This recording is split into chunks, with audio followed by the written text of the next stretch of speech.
ભાગો તમારા બાપ ભાગો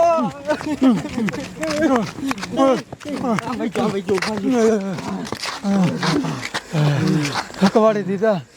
ભાઈ હરખા આ કંકુ ડોશીનો ઊંટ્યો ને એ તમારો ડો ગાંડો થઈ ગયો છે આખા ગામના વાયા થાય બોલો એ કંકુ ડોસી આ ઊંટનું કઈક કર તું કર અરે હું શું કરું સી ખબર એને શું થઈ ગયું છે આ તો હા કરું તોડે ને આ મારાય વાયા થઈ ગયો ને તમારાય વાયા થઈ ગયો એ આ ઊંટનું કંઈક કરવું પડશે હો બજારે નીકળે અને નાનું છોકરું પગમાં આવી જાય તો મરી ન જાય સેપાઈન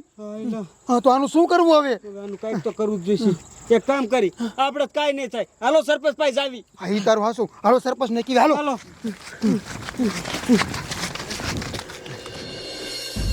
બાટિયા બાબા હું તમારા હાટુ એક ખુશખબરી લાવ્યો છું તમે કીધું ના કહેતા હતા ને કે હું આ ઓરડીમાં રહું છું કાંઈક મકાન પાસ કરાવો તમારું મકાન પાસ થઈ ગયું છે હે તો હારું લે હવે તમારા કાચા મકાનમાં નહીં રહેવું પડે પાકા મકાનમાં રહીજો પાકા મકાનમાં વાહ સરપંચ હોય ને તો તમારો કાઢો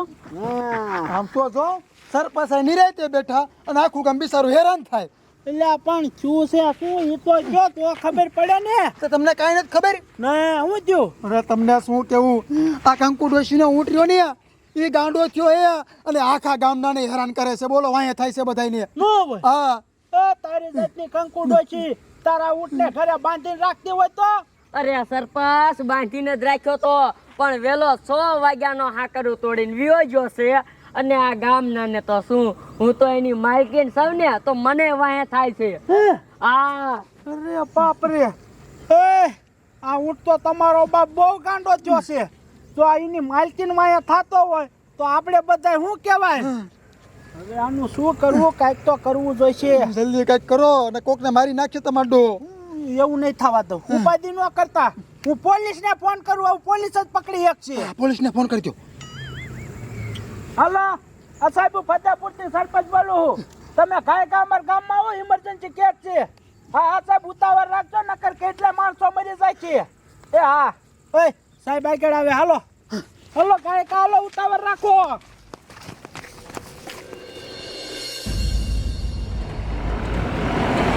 જમાદાર જવા દો કાંઈકા ફતેપુરમાંથી ફોન આવ્યો તો સરપંચનો નક્કી આ ગામ વરાજાની બાજા દોય સરપંચ કોણ બાજુ હાસુ કહી દીજો સાહેબ બાજુ કોઈ નથી તમે કઈક કરો નકર કેટલા માણસો મરી જાય છે શું થયું સાહેબ મારે તમને શું કેવું આ અમારા ગામની કંકુ ડોશી છે એનો ઊંટ જોની ગાંડો થયો એને ગામમાં કેટલી ઠેકાણ નુકસાન કરે જો કોઈક માણસોને મારી નાખશે ને તો ન થવાનું થઈ જાય છે સાહેબ તમે ઊંટને પકડો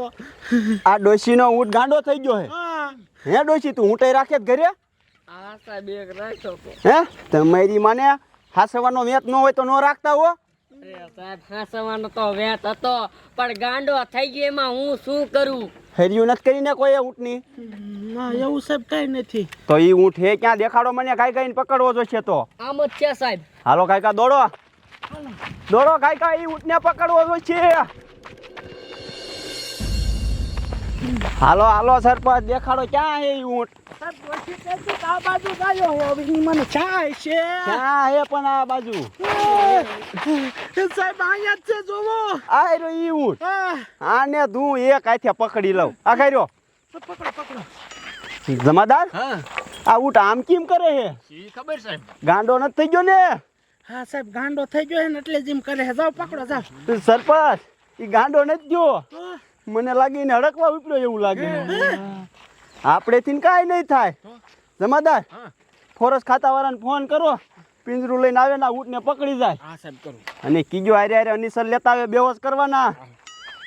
હાલો ફોરેસ્ટ ખાતામાં સાહેબ બોલો તમે મારી વાત સાંભળો આ ફતેપુરમાં એને મોટું જબર પિંજરું લઈને ગાયે ગાવો અહીંયા ઊંટને છે ને હડકવા ઉપડ્યો છે હા ને ઓલા મોટા અનિસર આવે ને બેહોશ કરવાના લેતા આવજો હા આવે જ છે સાહેબ આવે હે ને હા તો વાંધો નહીં હા સાહેબ તાવ આપણે બધા શું કરશું કાંઈ નહીં ગરબે રમો તમારા બાપ ભાગો ને કા વાયા થઈ જાય છે તો આપણને હડકવા ઉપડશે